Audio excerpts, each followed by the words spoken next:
নমস্কার ম্যাডাম। আচ্ছা, আজকালকার দিনে একটা এমন টপিক সব ফ্যামিলিতেই উঠছে যেটা নিয়ে সব ফ্যামিলি না খুব বিভ্রান্ত। কি বলুন তো ম্যাডাম, ফ্যামিলিতে আজকাল কালো মেয়ে বিয়ে হয়ে যাচ্ছে, প্রবলেম মেয়ে বিয়ে হয়ে যাচ্ছে, কিন্তু যারা শিক্ষিত, যারা দেখতে শুনতে ভালো, যারা সত্যি পোটেনশিয়াল রাখে যে একটা ভালো বিয়ে হবে তাদের, তাদের বিয়ে হচ্ছে না। অনেক ক্লায়েন্ট আছে যাদের কোনো প্ল্যানেট প্রবলেম ছাড়াও বিয়ে হচ্ছে না এবং বিয়েতে অসফলতা পাশে লেগেই আছে। আজকে ম্যাডাম আপনি এমন একটা রামবাণ সবাইকে উদ্দেশ্য করে বলুন যেটাতে সবার যাদের যাদের বিয়েতে প্রবলেম হচ্ছে একদম 100% বিয়ে হয়েই যায় যাতে। হুম।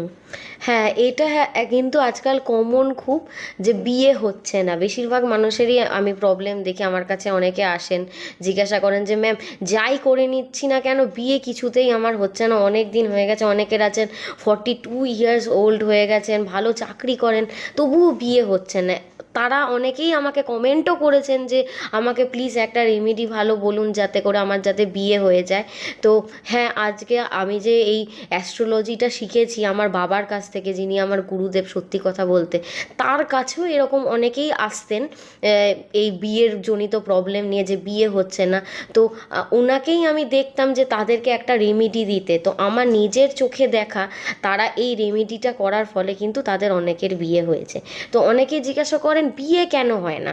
প্রথমেই বলে রাখি, হ্যাঁ, জন্ম কুষ্ঠিগত প্রবলেম, প্ল্যানেটস কিন্তু আমাদের লাইফে অনেকটাই বিয়েটাকে কিন্তু মেনলি কিন্তু অনেক ইম্পর্টেন্স দিয়ে থাকে।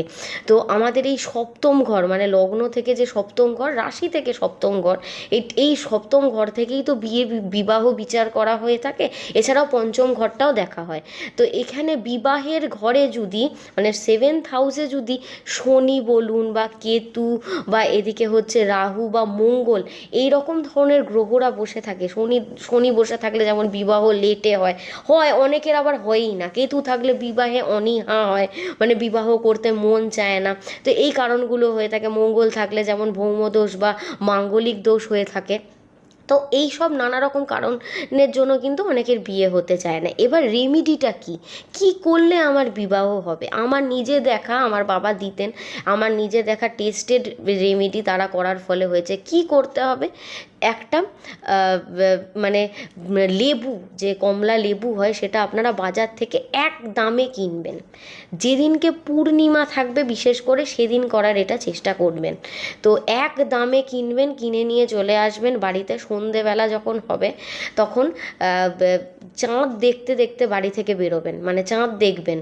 আর দেখতে দেখতে আপনাদের বাড়ির সামনে দেখবেন যে আপনাদের বাড়ির কতটা দূরত্বে কোনো জলাশয় বলুন, কোনো নদী বলুন, কোনো পুকুর বলুন, সমুদ্রও হতে পারে, যদি থাকে, হাঁটতে হাঁটতে যাবেন চাঁদ দেখতে দেখতে লেবুটা সঙ্গে নিয়ে। দিয়ে জলাশয় বা পুকুরের কাছে বা নদীর কাছে গিয়ে আপনারা ঘুরে যাবেন, পেছন হয়ে যাবেন। পেছন হয়ে গিয়ে লেবুটাকে আপনারা ওই জলে পেছন দিক দিয়ে ফেলে দেবেন, পুকুরের বা নদীর মধ্যে। দিয়ে কিন্তু আর পেছন দিকে ফিরে তাকাবেন না। আপনার কাজ শেষ, চুপচাপ বাড়িতে চাঁদ দেখতে দেখতেই আবার ফিরে চলে আসবেন। তো আসার পর বাড়ি থেকে কিন্তু সেদিনকে আর বেরোবেন না। মিনিমাম 7 থেকে 8টা পূর্ণিমায় যদি এই লেবুর এই কাজটা যদি আপনারা করতে পারেন, তার সাথে সাথে ছেলে বা মেয়ে দেখা বলুন, সেটা করুন, দেখুন আপনাদের পাকা কথা হয়ে সেই টাইম পিরিয়ডের মধ্যেই কিন্তু বিবাহ হয়ে যাবে। এটা কিন্তু খুবই টেস্টেড রেমেডি, করে দেখুন। ফল পেলে অবশ্যই আমাকে কমেন্ট করে জানান। আর এরকম ধরনের ভিডিও যদি পরবর্তীকালে আরও দেখতে চান, অবশ্যই চ্যানেলটিকে সাবস্ক্রাইব করে আমার সাথে থাকবেন। আর ভিডিওটা অনেক লাইক আর অনেক কিন্তু শেয়ার করতে একদমই ভুলবেন না।